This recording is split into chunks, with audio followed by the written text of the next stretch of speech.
అది కూడా అడుగుదాం అనుకున్నా అసలు. మొత్తానికి ఆయన కాంగ్రెస్ పార్టీ మెంబర్ కదా ఇప్పుడు ప్రజెంట్. మరి ఆయన కూడా లెక్క అసలు గాంధీ భవన్కి వెళ్తే ఎవరు కూడా పట్టించుకోలేదని చెప్పేసి కూడా వస్తా ఉంది. క్లిప్ చూసాం, ఇల్లు పక్కన కూర్చున్నారండి, వాళ్ళు ఏదో మాడుతుంటే లేచి వచ్చారు వీళ్ళు. అంటే పైకి ఇంకోటి ఏంటంటే ఇలాంటి పర్సనల్ విషయాలు మాడితే గాంధీ భవన్కి అక్కడికి ఎందుకు వెళ్తారండి? వీళ్ళకి పర్సనల్గా రేపాటు ఉంటుంది కదా, వాళ్ళ పిఎల్ నెంబర్లు ఉంటాయి, వీళ్ళ నెంబర్లు ఉంటాయి కదా. పర్సనల్ అపాయింట్మెంట్ తీసుకుని పర్సనల్గా కలవాలి తప్ప ఏదైనా ఇన్ఫ్లుయెన్స్ చేయాలనుకుంటే ఈ పబ్లిక్లో గాంధీ భవన్ దగ్గర 100 కెమెరాలు ఉంటాయి, కెమెరాల మధ్య నుంచి ఎందుకు దూరం వెళ్తారు? ఈయన తెలిసేసారంటే తెలియజేసారంటారా? అదే మరి. అంటే అక్కడికి వెళ్తే ఏదైనా కాస్త దొరుకుతుందేమో, కొంచెం తాడు ఏమైనా దొరుకుతుందేమో. ఇది దొరుకుద్ది. ఇప్పుడు నిజంగా పబ్లిక్లో చేయాలని చేయలేరు కదా. ఇప్పుడు మీకు కాదు, పుష్పటులో ఆ సీఎం ఏదో ఫండ్ తీసుకుంటాడు, అవును, సెల్ఫీ తీసుకుంటా అంటే వద్దు సెల్ఫీ తీసుకుంటే మన బ్యాడ్ నేమ్ వస్తాడు కదా, ఎట్లా దిగుతానంటాడు. మరి ఈ సీఎం ఇక్కడ వర్తించదా? ఒక సీఎం ఇతని మీద యాంటీగా చేస్తుండగా ఈ దీపమున్షి గారు భుజ మీద చేసి సెలవు కప్పి మీకు హెల్ప్ చేస్తానంటారా? చెప్పండి ఈ విషయం. ఆ సినిమాటిక్గా మీరు ఉన్నప్పుడు సినిమాటిక్గా ఉండదా? మరి ఎందుకు అక్కడికి వెళ్ళారు? వీళ్ళు ఏం చేయాలి? నిజంగా చేసినప్పుడు పర్సనల్ ఇన్ఫ్లుయెన్స్ ఉపయోగించి ఏ దారిలోనో వెళ్ళి వాళ్ళతో మాట్లాడి ఏదో ఏది చేసుకుంటారు తప్ప. ఇప్పుడు అది కూడా ట్రోలింగ్ గురి అవుతుంది సోషల్ మీడియాలో. ఆయనది కూడా మామూలుగా ఎందుకు అనవసరంగా మరి ఎన్ని తెలిసి చేస్తారా తిరిగి చేస్తారా? కామన్ పీపుల్ మీకే నాకేం తెలుసండి. మీతో నా పని ఉంది అనుకోండి, నేను ఛానల్కి వచ్చి మాట్లాడతాం కంటే పర్సనల్గా ఇంటికి వచ్చో లేదా పక్కన ఎక్కడ రమ్మను లేదా ఏదో చేసి అన్న ఇలా చేద్దాం అలా చేద్దాం అన్నారు. మన పని కావాలంటే దానికి తగ్గట్టు అవి చేసుకోవాలి కదా, అలా చేసుకోవాలి కదా. మీకు ఎందుకు ఈ మీడియా ఉన్న చోటను కెమెరా ఉన్న చోట ఓపెన్గా. దీంతో మళ్ళీ ఇంకా మీరు మొన్న చూడండి అర్జున్ గారి ఇంటికి లైవ్ ఎందుకు పెట్టించుకోండి, పబ్లిసిటీ కోసం. అది కూడా తప్పే అంటున్నారు కదా ఇప్పుడు. అదే అసలు మీకు ఈ రేంజ్ హీరోకి ఆ రేంజ్ పబ్లిసిటీ అవసరం అని అసలు ఉపయోగం ఉందా? అసలు ఆయన మామూలుగా జైలు నుంచి బయటకు వచ్చేసిన తర్వాత కామ్గా ఉండాలి. అక్కడ కూడా ఒక సీన్ క్రియేట్ చేస్తారు అందరూ కూడా. అది కూడా చెప్తున్నారు, వీళ్ళే పిలిపించుకున్నారని కూడా ఒక రకంగా ప్రచారం. మీరు కూడా ఏమంటున్నారు కౌంటర్లో ఆల్ అరవింద్ గారు అతను ఒక చోట గార్డెన్లో కూర్చుంటున్నాడు తప్ప బాధగా కూర్చున్నాడు అంటే వీళ్ళు నవ్వుకుంటున్నారు. వీళ్ళందరూ ఆ నవ్వుకునే క్లిప్పింగ్ వేస్తున్నారు. బాధలో కూర్చున్నాడు ఈయన అంటుంటే ఆ నవ్వుకుంటున్నారు. విజయ్ దేవరకొండ వీళ్ళు నవ్వుకుంటున్నారు, క్లిప్పింగ్ వేస్తున్నారు. అంటే చూసి ఎక్కడ ఇంత అప్డేట్ అయిన సమాజంలో ఇలాంటి ఆర్టిఫిషియల్ ఇంటెలిజెన్స్ ఇలాంటి టెక్నాలజీ వచ్చింది ఈ సమాజంలో, మీరేమో చెప్పిన దానికి కౌంటర్ వెంటనే పక్కన ఆ క్లిప్లో వేసేస్తున్నారు.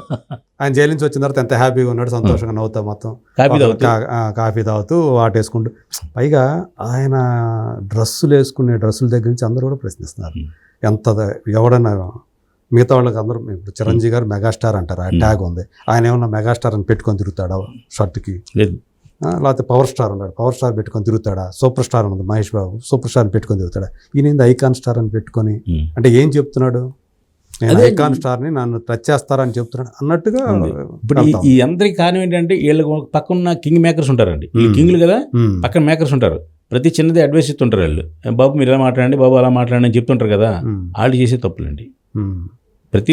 అది కూడా కొంతమంది దాన్ని కూడా పాయింట్అవుట్ చేస్తారు. ఐకాన్ స్టార్ షర్ట్ వేసుకొని చూడండి ఎట్లా ఉండదు. మీకేం చెప్పాలంటే చిన్న స్లిప్ రాసి చెప్తారు, ఇలా చెప్పండి బాబు అంటే చూసి కామ్గా చూసి చెప్పాలన్నమాట.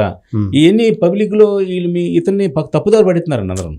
అంటే ఇలాంటి జరిగినప్పుడు ప్రతిదాన్ని భూతత్వంలో పెట్టి చూస్తూ ఉంటారు అందరూ కూడా. అసలు నేను ప్రెస్ మీట్ పెట్టకపోతే మాకు ఆ క్లిప్లు కూడా కనబడవు. అంతే ఆ జాతర సాంగ్ వచ్చేదాకా ఇతను ఉన్నాడు అని.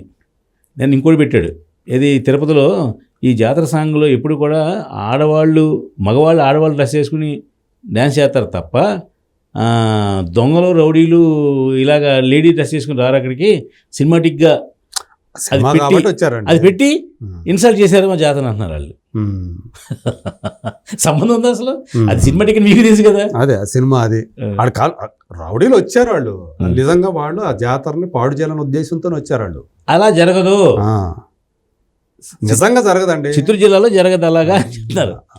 ఇది సినిమా కదా. అవును, ఇది ఫిక్షన్, ఇది నిజం కాదు కాదు చూపించింది నిజం కథ కాదు. ఇప్పుడు అది బయట చేస్తున్నారు చూడండి, మా జాతరను అవమానించారు అంటున్నారు. ఏదో ఆ క్యాష్ అన్నీ వస్తాయి, ఒకదాని తర్వాత అన్నీ వస్తాయి. ఓకే రామ్ సత్యనారాయణ గారు, ఏది ఏమైనా మా ఇండస్ట్రీకి ఇలాంటి రావడం అనేది మేము చాలా బాధాకరంగా ఫీల్ అవుతున్నాం. ఒకదాని తర్వాత ఒకటి ఇట్లాంటి ఇష్యూలు రావటం మొత్తానికి మీడియాకి మంచి మెటీరియల్ ఇస్తూ ఉన్నారు మీరు అందరూ కూడా. ఒకదాని తర్వాత ఒకటి ఆ మాట అంటే మీరు తిడతారేమో, నన్ను ఖర్చు చేస్తారేమో చెప్పట్లేదు, మీడియా కోసం చేస్తున్నారు. నేను మీడియా కోసం సినిమా ఇండస్ట్రీ వాళ్ళు ఇలాంటివన్నీ కూడా ఒకదాని తర్వాత ఒకటి చేస్తున్నారు ఇస్తున్నారు. వస్తున్నాయి. మంచి మాటను ఎవరో చెప్పమంటే 10 మంది చెప్పరు, కానీ మా సినిమా తీసాం బాబు ప్రమోట్ చేయండి అంటే ఎవరు చేయకపోవచ్చు. కానీ దీన్ని మాత్రం ఆ క్లిప్లు, ఈ క్లిప్లు, పాత క్లిప్లు, కొత్త క్లిప్లు అన్ని తీసుకొచ్చి మళ్ళీ వేస్తున్నారండి. చేసేవాళ్ళు చేస్తారు. దీనివల్ల పండక్కి రేట్లు పెరగవని మాత్రం అర్థమవుతుందండి తెలంగాణలో. ఓకే, ఈ ఎఫెక్ట్ మనకి ఏపీలో ఉంటుందా? ఉంటుందిగా. అక్కడ కూడా బెనిఫిషియల్ ఇవ్వకపోవడం వాళ్ళ ఇష్టం కదా, దానికి సంబంధం అంటే దీని ఎఫెక్ట్ అక్కడ కూడా పడే అవకాశాలు ఉంటుంది. అంటే ఇప్పుడు ఏంటి ఇది కూడా ఈవెన్ ప్రీ రిలీజ్ ఈవెంట్లు కూడా ఏపీకి తరలిపోతున్నాయి అని చెప్పేసి కూడా వినపడుతోంది. కాదండి, చేస్తారు ఇక్కడ ఒకటి చేస్తారు, ఇక్కడ చేస్తే ఓపెన్ గా చేయరు, ఏదో 4 గోడల మధ్య ఏఆర్సీలో చేస్తారు, సింపుల్ గా చేస్తారు. ఆంధ్రలో అమరావతిలో మాత్రం చేస్తారని చేసింది గ్రాండ్ గా. ఇది గేమ్ చేంజర్ విషయం, బాలకృష్ణ విషయం. 2 సినిమాలు కూడా అక్కడ చేస్తారు. డాకు మహారాజ్ అయితే ఆల్రెడీ తెలిసిందే, అది ముందుగానే అక్కడ చేస్తారనే విషయం. ఇది కూడా అక్కడ చేస్తారు. ఇది ఈ గొడవలన్నీ లేకముందే అది డాకు మహారాజ్ అక్కడ ఫిక్స్ అయింది. అది అవును. నన్ను ఎవరో స్టేట్మెంట్ ఇచ్చారు, ఎవరు మన వంశీ గారు, నాకు వంశీ చిరంజీవి గారు వచ్చిన తర్వాత దిల్ రాజు గారు ఎప్పుడు చైర్మన్ కదా, ఆయన సినిమాకి రేట్లు పెరగదు, మా సినిమాకి కూడా రేట్లు పెరగవు, మా ముందే అన్నాడు. బెనిఫిట్ అంటే మేమే నైట్ వేయమని కూడా 4 షోకి ఒక ఎక్స్ట్రా షో అడుగుతాం అంతే అని చెప్పేసి అంటున్నారు. ఆ రేటు కూడా నా ఉద్దేశం పెంచకపోవచ్చు. మీకు అప్పుడు పవన్ కళ్యాణ్ సినిమా కూడా రేట్లు పెరగలేదు, గుర్తుంది మీకు? భీమలా నాయక్ లేకపోతే భీమలా నాయక్ రేట్లు పెరగలేదు అప్పుడు. అదేలే. అలాగే ఒకసారి నాగార్జున గారు రేట్లు పెంచవలసిన అవసరం, ఓ సినిమా ఫంక్షన్ చెప్పాడు ఆయన, రేట్లు పెంచపోయినా మాకేం నష్టం లేదని. గుర్తుంది మీకు?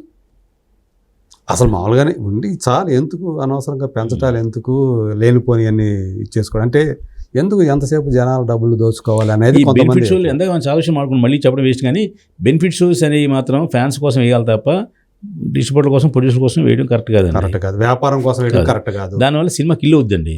ఇది ఇప్పుడు పుష్పకున్న టాక్, ఈ టాక్ అలా కంటిన్యూ 50 రోజులు ఆడుతుంది గ్యారంటీగా అండి. ఇది అన్ని థియేటర్లు ఆడుతుంది. అదే సరే, ఇప్పుడు ఎక్కువ ఖర్చు పెట్టడం కాబట్టి బెనిఫిషియల్ రూపంలో ఎక్కువ ముందు లాభం, డిస్ట్రిబ్యూటర్ సేవ్ చేద్దామని ఆలోచించారు. సరే, అది వ్యాపార పద్ధతి. అది ఇప్పుడు మా సినిమా రేట్లు మీరు తగ్గించుకుంటాం ముర్రు అంటే తగ్గించట్లా, అది కూడా నడుస్తుంది వివాదం. ఏంటంటే ఇప్పుడు మామూలుగా 150 రూపాయలు పెట్టారు మల్టీప్లెక్స్లో, 100 రూపాయలు మామూలు పెట్టారు అనుకోండి, మా సినిమా వాల్యూ 100 రూపాయలు కాదు, నేను 75 పెట్టుకుంటాను అని పర్మిషన్ ఇవ్వమంటే ఇవ్వాలి, మాకు కూడా ఇవ్వట్లేదు. ఎగ్జిబిట్లో ఒప్పుకోవట్లేదు, అంటే వాళ్ళు ఒప్పుకోవట్లేదు. ఇప్పుడు అందుకే ఏం చేస్తున్నారు, ఒకే టికెట్ పేరు ఇద్దరికి, ఒక టికెట్ కొంటే ఒక టికెట్ ఫ్రీ అను, అది ఇలా స్కీమ్లు పెడుతున్నారు. మీకు మొన్న సినిమా రిలీజ్ అయిందండి, అన్ని ఆంధ్రప్రదేశ్ అన్ని చోట్ల మొత్తం మనిషి ఫ్రీ, అంటే అట్లీస్ట్ జనాన్ని పిలిపిద్దాం ఉద్దేశంతో అలా చేసి థియేటర్లు తప్పిస్తే వాళ్ళే సినిమా బాగుంటే చెప్తారు కదా అని చెప్పేసి 4 చెప్తారు కదా, అది తర్వాత ఉపయోగపడుతుంది కదా. మనిషి వచ్చి జనాలు ఫ్రీగా చూశారు, మ్యాట్ని ఎవరు రాలా, ఎందుకంటే మన మ్యాట్ని కూడా ఫస్ట్ ఫ్రీ పెడతారు, అప్పుడు చూద్దామని చెప్పి జనం ఆగిపోతున్నారు. మీరు తెలియదు, నష్టం కూడా ఉంటుంది లేదు, మీరు తెలియదు, మీకంటే తెలియని ప్రేక్షకులు అండి. ఉచితాలు ఇచ్చినప్పుడు ఇంకొక సమస్య వస్తుంది. ఇదివరకు మీ చిన్నప్పుడు గుర్తుంది లేదు, ముక్కోడి ఏకాదశి ఇలాంటి వాటిల్లో ఒకే టికెట్ పై 2 చిత్రాలు వేసేవారు. అవును గుర్తుందండి. గుర్తుంది. దేవి థియేటర్లు కూడా వేశారు. ముక్కోడి ఏకాదశి రోజున 12 గంటలకు సినిమా, మళ్ళీ 3 గంటలకు సినిమా, 2 ఒకటే టికెట్. తర్వాత కొన్ని మళ్ళీ 2 టికెట్లు ఇచ్చారు. ఏది 12 o'clock ఒక షో టికెట్, 3 గంటలు ఇంకో షో టికెట్ తీసుకోవాలని. జనానికి అలవాటు చేయడం వరకు ఫ్రీగా చెప్తారు, ఫ్రీలు ఇచ్చిన తర్వాత అలవాటు అయిన తర్వాత దాని టికెట్లు పెంచుతారు. అంతే, ఏదైనా వ్యాపారం చేసుకోవాల్సిందే కదా. అవునవును. ఓకే రామ్ సత్యనారాయణ గారు, ఏది ఏమైనా ఈ పరిణామం ఇలా జరగకుండా మీలాంటి వాళ్ళందరూ ఆఫ్ చేసి ఈ కథను సుఖాంతం చేసి 26వ తారీఖున సుఖాంతం వద్దని మాకు బయట ఒకవేళ మీరు అంటే బయట టాక్ బయట వినిపిస్తుంది, ఫిలిం నగర్ టాక్. సరే, ఆ ఫిలిం నగర్ టాక్ నిజమవుతుందో లేదో చూద్దాం. మరి అయితే 26 దాకా, అంటే ఇవాళ 24, 2 రోజుల్లో మనకి ఏ సంగతి. వస్తున్నారు 26 మార్నింగ్. అదే ఈ లోపల ఈ ఇంటరాగేషన్లో ఏం విషయాలు బయటకు వస్తాయో ఏంటో మరి. అవి కూడా ఇంటరాగేషన్ అబద్ధం చెప్పడం కుదరదు, ఎందుకంటే ఆల్రెడీ ఎన్ని క్లిప్లు వచ్చేసి. అదే అవి పెట్టుకునే ఆ 10 నిమిషాల వీడియోలు పెట్టుకుని వాళ్ళు అడుగుతున్నారు. ఇంటరాగేషన్లో ఏం అడుగుతారో క్వశ్చన్ కూడా పంపించారు అందరికీ. ఎంత సోషల్ మీడియా ఎంత ఫాస్ట్గా చూడండి అసలు. అది ఎవరికి వాళ్ళు కల్పించుకుని ఇదివరకు న్యూస్ అనేవారు, ఇప్పుడు న్యూస్ సెన్స్ అంటున్నారు. అది ఉంటది కొత్త సెన్స్. న్యూ అంటే అది తెలుగులో మీరు ఇంగ్లీష్ చెప్తాను. ఇంద్రియ జ్ఞానాలు అంటారు కదా, 5th సెన్స్, 5వ ఇంద్రియ జ్ఞానం. అలాగా మనకి ఇంద్రియ జ్ఞానాలు 5th సెన్స్ అంటారు, 6th సెన్స్ అంటారు. అదే 6th ఫిఫ్త్ సిక్స్త్ రెండు ఉంటాయి. అవునవును. ఏది ఏమైనా ఇక్కడతో మీరు మనిషికి పంచేంద్రియాలు ఉంటాయి. 6వ యంత్రం అది కొత్తది, అది సిక్స్త్ సెన్స్ అంటే అదనమాట. రేపు జరగబోయేది ఊహించి చెప్పేవాడు గొప్పవాడు అనమాట. మాకు కూడా సిక్స్త్ సెన్స్ ఉంది. ఎలాగంటే వీటిలో కాదు, సరదా చెప్తున్నాను, ఏ సినిమా ఆడుతుంది, ఏ సినిమా క్లోజ్ చేసేద్దాం, క్లోజ్ చేసేయండి. ఇది అంటే కెమెరా ముందు చెప్తున్నారు ఇప్పుడు గవర్నమెంట్ చెప్తున్నాను. సిక్స్త్ సెన్స్ అంటే ఏంటంటే, మేము మా పరిజ్ఞానం ఎంత పెరిగిందంటే, మీరు రేపు 27వ తారీఖు 5 సినిమాలు చదువుతున్నాయి, దాంట్లో ఏ సినిమా ఆడుతుంది, ఏ సినిమా ఆడుతుందో మాకు తెలుసు. మాకు దాన్ని మా సిక్స్త్ సెన్స్ అంటారు. ఓకే, అది 5 అది మీ సినిమా జ్ఞానులు కాబట్టి మీకు తెలిసిపోతుంది. సినిమా ఇంటర్నల్ టాక్లు మీకు తెలుస్తాయి కాబట్టి ఏ సినిమా ఆడుతుంది, ఎడిట్ రూమ్ లో ఉన్న విషయం బయటకు వస్తుంది కాబట్టి అవసరం లేదు సార్. అవన్నీ పూర్వం అండి ఎడిట్ రూమ్ లో. సంక్రాంతికి ఏ సినిమాలు హిట్ అవుతున్నాయి? నాకు సంక్రాంతి 4 సినిమాలు ఆడతాయండి. 4వ సినిమా ఏది? నాకు 3 సినిమాలు తెలుసు. అది అజిత్ సినిమా ఉంటుంది కదండి, గుడ్ బ్యాడ్ అగ్లీ. అది రిలీజ్ ఇక్కడ లేదు కదా?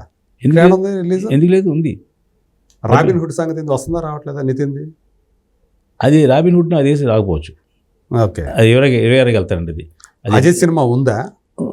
తమిళ్లో ఉంది. యాక్చువల్గా అది లేదు. గుడ్ బ్యాడ్ అగ్లీ కావడం కూడా ఏదో చెప్తున్నారు కదా, అదేంది వేరే సినిమా వస్తుంది. ఈ 3 అయితే ఉన్నాయండి.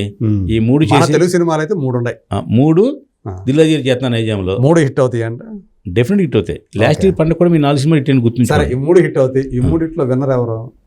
జనానికి గేమ్ చేంజర్ నెంబర్ 1 ఉంటుంది. నెంబర్ 2 డాకు మహారాజ్ ఉంటుంది. నెంబర్ 3 అది ఉంటుంది. ఎందుకంటే 10వ తారీఖు ఇచ్చేస్తున్నారు. ఆ 10-11 10-11 2 కలెక్షన్ ఉంటుంది దానికి ఉంటుంది. కానీ ఎందుకని బజ్ లేదండి అసలు గేమ్ చేంజర్ అసలు. హిందీలో అయితే అసలు లేదు, అసలు లేదంట. మళ్ళీ అక్కడ చాలా రేటు పెట్టి కొన్నాడు. ఈ పుష్ప 2ని కొన్న డిస్ట్రిబ్యూటరే అనిల్ తడానినే కొంద. దాన్ని కూడా లేదండి, అంటే 100 కోట్లు రావాలంట. నెట్ 100 కోట్లు రావాలంట. అది గేమ్ చేంజర్కి ఒకటి డిలే అయిందండి కొంతకాలం. అవును, అందువల్ల కొంచెం మీరు బడ్జెట్ లేదు అంటున్నారు. ఈ శంకర్ సినిమా అంతకుముందు ఒక సినిమా ఒకటి భారతీయ 2 అనే సినిమా కొంచెం ఇబ్బంది పెట్టిందండి. కొంచెం కాదు, అది అంటే మేము అలా అనాలి. మేము మంచి మైకులు చెప్పాలి, చెడు చెవులు చెప్పాలి. చెడు నెమ్మదిగా చెప్పాలి మీకు. ఆ 2 మైనస్ తప్ప గేమ్ చేంజర్ కూడా ఉంది, బడ్జెట్ ఉంది, ఆడుతుంది కూడా. అంటే పాన్ ఇండియా లెవెల్లో ఆడే సత్తా ఉందా దానికి? హిందీ ఎవరు పట్టించుకోవట్లేదు. మొన్న ఎవరో ఎక్కడో న్యూస్ చూశారండి, నిజాం తెలీదు. ఆ సినిమా ఓపెనింగ్ ఎంత వచ్చిందో ఈ సినిమాకి అంతకన్నా ఎక్కువ ఓపెనింగ్ రావాలి, కాబట్టి మన ఫ్యాన్స్ అందరూ కూడా ఒక్కొక్క మనిషి 10 టికెట్లు తీయించాలని ఒక న్యూస్ వచ్చింది. మొత్తం ఎంతసేపు అభిమానుల జేబులు చిల్లులు అంటే చిల్లులు పట్టడం వాళ్ళే ఎదురు చూస్తూ ఉంటారేమో. మనం ఎప్పుడు అభిమాన సంఘం ప్రెసిడెంట్లే అదే మన జేబులు ఎప్పుడు చిల్లులు పడతాయో అని వాళ్ళు కూడా ఎదురు చూస్తూ ఉంటారు అనమాట. అంటే ఇప్పుడు మనకి ఎలాగ ఫ్యాన్స్ లేరు, ఉన్న ఫ్యాన్స్ పాటు చేయడం దీనికి లేండి. డాకు మహారాజ్ పరిస్థితి అంటే డెఫినెట్గా బాగుంటుందండి. బాలయ్య మళ్ళీ సంక్రాంతి విన్నర్ అవుతాడు. ఆ ప్రొడ్యూసర్ అనౌన్స్ చేసేది మీరు. బాబీ చేసిన వాల్తేరి వేరే కంటే ఇది పెద్ద సినిమా వద్దని అన్నాడు నాగవంశీ.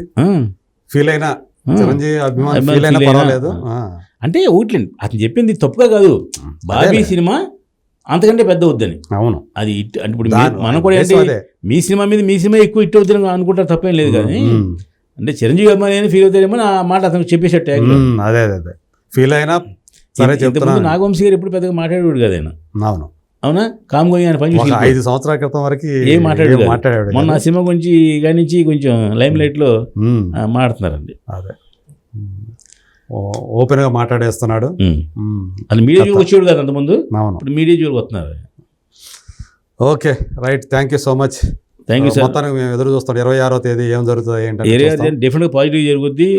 బన్నీకి ఏ విధమైన శిక్ష పడదు, ఎందుకంటే అది ఇన్సల్ట్ విషయం. అది శిక్ష పడతాం అనేది అతనికి 1 కోటి రూపాయలు ఉండి 50 లక్షలు ఉండి 10 లక్షలు ఉండి ఇలా డిమాండ్ చేయడం తప్పులేదు, అతను ఇవ్వడం కూడా తప్పులేదు.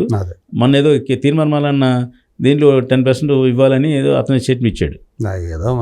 అది ఎవరికైనా మాడుతున్నారు అలాగే. ఆ కేసు కూడా పెట్టాడు కదా, దానికి ఆ స్విమ్మింగ్ పూల్ సీన్ కోసమే అదే ప్రస్తావించి ఇన్సల్ట్ చేశారు పోలీస్ డిపార్ట్మెంట్ అంతా కూడా. సెన్సార్ సెన్సార్ బోర్డు ఎందుకు ఇచ్చింది దీనికి అసలు ఎట్లా అడగాల్సిన సెన్సార్ బోర్డు. ఒకసారి సెన్సార్ అయిపోయింది, మీ మాట మీకు అప్పులేదండి. లేదు కదా, అదే తప్పు సెన్సార్ ఆఫీస్ ఇచ్చేసారు కదా. అదే అది కాకపోతే ఆ సీన్ తీసేయమని చెప్పేసి మీరు డిమాండ్ చేయొచ్చు, లేదా నిరసన వ్యక్తం చేయొచ్చు. ఒకవేళ మీ నిరసనల స్థాయి ఎక్కువగా ఉంటే ప్రొడ్యూసర్సే మళ్ళీ సెన్సార్ వాళ్ళకి చెప్పి వచ్చిపోసాడు అనే విషయం మీకు అర్థమయ్యేలా ఉంది తప్ప అది మీకేం డైరెక్ట్గా చూపించలేదు. ఇప్పుడు కాదండి, మీ మేడం నరుగుతారండి. స్విమ్మింగ్ పూల్లో పోలీస్ ఆఫీసర్ ఉన్నాడా లేదా అదే మాకు కావాలండి, మాకు అర్థం కాల. పోసాడు, అదే అర్థమైంది, మీకు చూపించలేదు. డైరెక్ట్ వేరు ఇండైరెక్ట్ వేరు. మీకు మెడ మీద కత్తి కొట్టాడండి, తలకి ఎగిరి పడద్దండి. తలకి ఎగిరి పడింది మీరు పడింది అక్కడ చూసారా? మేము ఆలోచిస్తుంది ఏంటి, అది పోలీస్ డిపార్ట్మెంట్ ఇన్సల్ట్ చేసే విధంగా ఉందనే కదా. అంటే ఆ సినిమాలో ఆ సందర్భంలో లేదా స్మగ్లర్ హీరో చేయడం ఏంటి? అదేగా ఇప్పుడు మా గోల అంతా అదేగా. ఆ గరిపాటి గారు చెప్పారు, మా గోల అంటే మా గోల అని కాదు, ఇండస్ట్రీ ఎవరైతే విమర్శిస్తున్నారో వాళ్ళ గోల. అవును, సినిమా నిజంగా కూడా అదే ఆయన చెప్పాడు, గరిపాటి గారు చెప్పారు ఏమనంటే ఫస్ట్ నుంచి ఆఖరి దాకానేమో వీడు విలన్లా కనబడతాడు, ఆఖరినేమో 2 మాటలు చెప్పి ఇతను హీరో చేస్తారు మీరు, అది మాత్రం ఏమాత్రం కరెక్ట్ కాదని చెప్పి ఆయన కూడా చెప్తున్నారు. చెప్పారు అప్పుడు ఆయన చిక్కుల్లో పడ్డారు. అది అంతకుముందు అది కూడా అదే తెలిసిందే కదా మనకి. Okay right. మమ్మల్ని పిలిచి మా సోదంతా ధన్యవాదాలు మీకు. మళ్ళీ 2 రోజుల తర్వాత మళ్ళీ మనం కలుద్దాం. లేదు 26 తారీఖు ఈ కథకి ముగింపు పలుకుతుంది, నేను 6th అని చెప్తున్నారు. Okay, thank you.